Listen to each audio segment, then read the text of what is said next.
اعوذ باللہ من الشیطان الرجیم بسم اللہ الرحمن الرحیم۔ بخاری شریف جلد اول حدیث نمبر 1229۔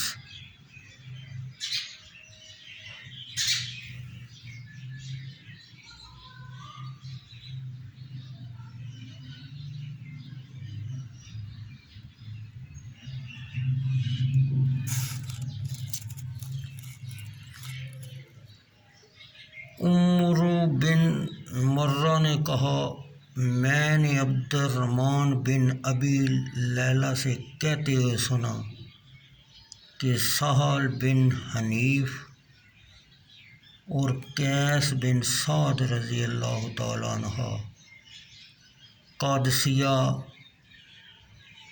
اس کے اور کوفہ کے درمیان 15 فرسخ کا فاصلہ ہے میں بیٹھے ہوئے تھے۔ ان پر ایک جنازہ کا گزر ہوا، وہ دونوں کھڑے ہو گئے۔ ان سے کہا گیا، یہ جنازہ اہل ارض یعنی اہل ذمہ کا ہے۔ ان دونوں نے کہا، نبی اکرم صلی اللہ علیہ وسلم کے پاس سے ایک جنازہ گزرا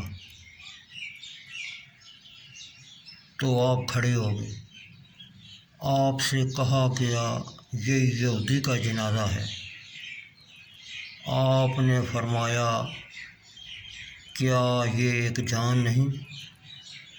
اس میں تنبیہ ہے کہ جو یہ حالت دیکھے یعنی موت کی حالت تو اس کے باعث مضطرب و پریشان ہو۔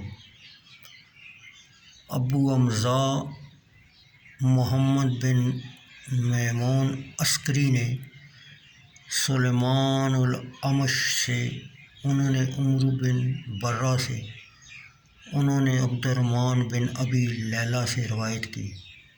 انہوں نے کہا، میں قیس بن سعد اور سہل بن حنیف کے ساتھ، اور ان دونوں نے کہا، ہم نبی اکرم صلی اللہ علیہ وسلم کے ساتھ تھے۔ زکریا بن ابی زائدہ نے عامر بن شراحیل سے، انہوں نے عبد الرحمن بن ابی لیلہ سے روایت کی کہ ابی مسعود، عقبہ بن عمر انصاری اور قیس بن سعد رضی اللہ تعالیٰ عنہ جنازہ کے لیے کھڑے ہوئے تھے۔